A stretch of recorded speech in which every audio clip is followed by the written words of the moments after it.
focus on this week is, as he put it, our ineffective run game.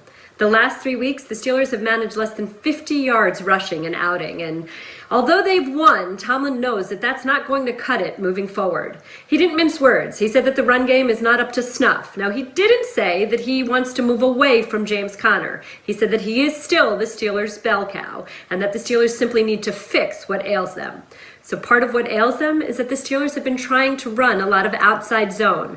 This is not a team designed to run outside zone. This is a power running team whose offensive linemen are power blockers who like the inside zone game. The Steelers need to get back to what has always worked well for them. And as Mike Tomlin said, they will indeed get better at it. It's coaching them up brilliantly. Coach of the Year candidate for sure, the front runner there. Taking a look here, guys, at the teams that have gone 9-0 the past decade.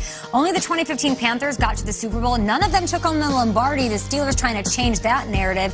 You heard Tomlin say the only perfect thing about them, guys, is their record. Pittsburgh leads the NFL in sacks. Big Ben just had season highs in passing yardage and touchdowns. Are the undefeated Steelers just now hitting their stride? Hey. Hello.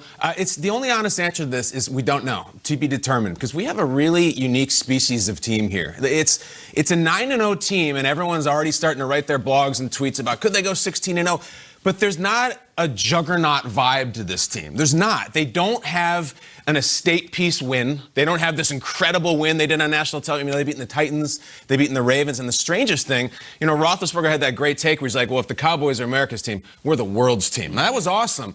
The world's team has not been on national television since week 1. They had the strange game week 1, like of a doubleheader against the Giants, and they're not going to be again until Thanksgiving.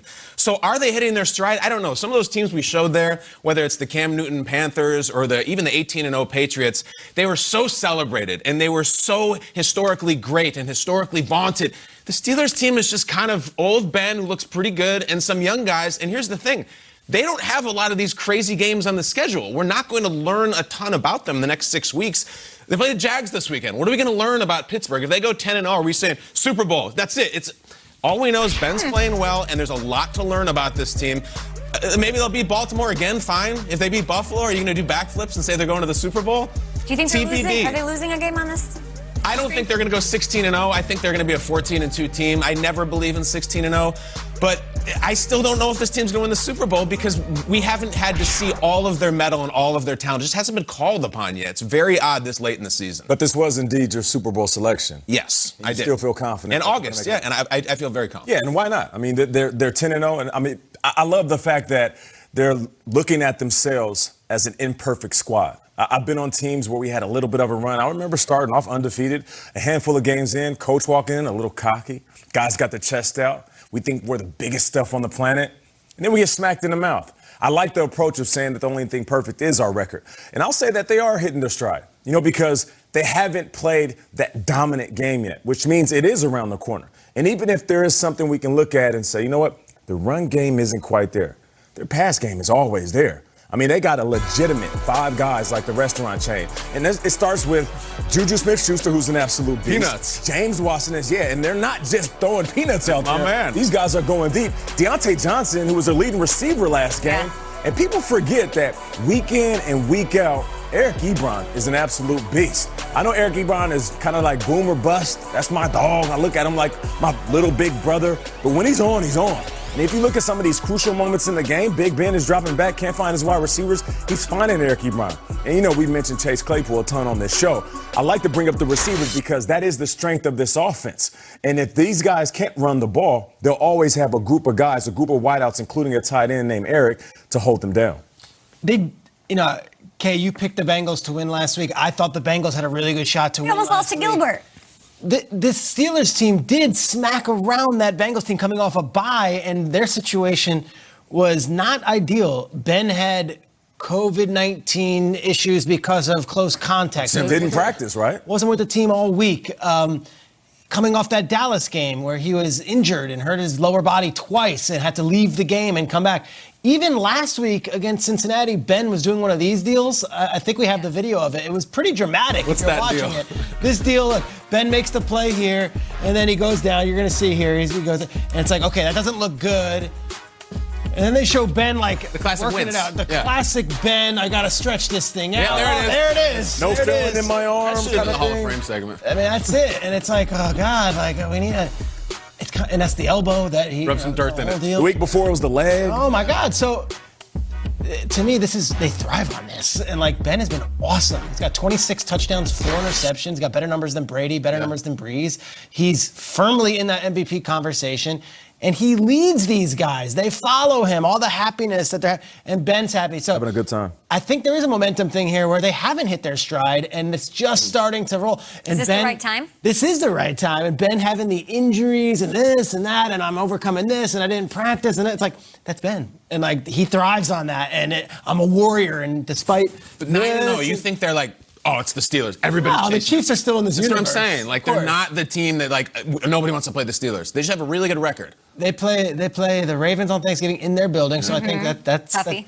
the at Buffalo is one that I think I would circle and say yes. But 16-0 is so difficult. I don't know if they're undefeated. I don't even know if they even get to that conversation in December. Kyle, do you trust the Steelers more than the Chiefs? Well, we're going to learn a lot about the Chiefs this weekend. I mean, Chiefs Raiders is everything. I think I would say just as much because I just look at the coaches and the quarterbacks. If you're talking about trust, and I coach both, I trust both of those guys implicitly. Nate, you touched on it. The biggest splash surprise for the whole Pittsburgh season, I think, by far has been Chase Claypool. Yeah. The whole story going into the season. Okay, defense, Minka, TJ, blah blah blah. Do they have enough offense? Is Ben going to be healthy? The Claypool thing is actually, it's like it's Huge. changed the whole AFC. So I would love to see them in the title game. Right now, I would say I trust them equally. I hate to be on the fence, but coaches and quarterbacks. Tiebreaker? You do trust the Steelers more than the Chiefs? Such a odd question. Mahomes is good, dude. It's a good question, though, because I really It's a think good it's those two teams. It is a good question, but I'll say this because we're getting at the point where there's some teams that are middle of the pack, and then there's some teams that are legitimately the best in the league. So if I could answer that question, there's a few teams that I know are going to be in the playoffs and will be smacking teams around. Pittsburgh Steelers and the Chiefs. And I know Russell Wilson doesn't look good. I'll throw Russ in that conversation. So for me, it's not about their squad. It's about what Kyle said, their quarterbacks, but more importantly, their head coaches. I trust Big Ben, Mike Tomlin, Pat Mahomes, Andy Reid, Russell Wilson, Pete Carroll. That right there is the deciding factor for me. This year, more than ever, Kay's question is validated in a way that I think it matters because there's only one bye. 100%. There's only one home field advantage. Like that one seed is so much more important this year. You get a week off, you get to kick back, you get to watch, and you have home field throughout. 2 seeds got to work. The 2 seed has to win 3 games before the Super Bowl. That's a lot of work. This year is very different. 6 teams are tied at 6-3. Yeah. And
you.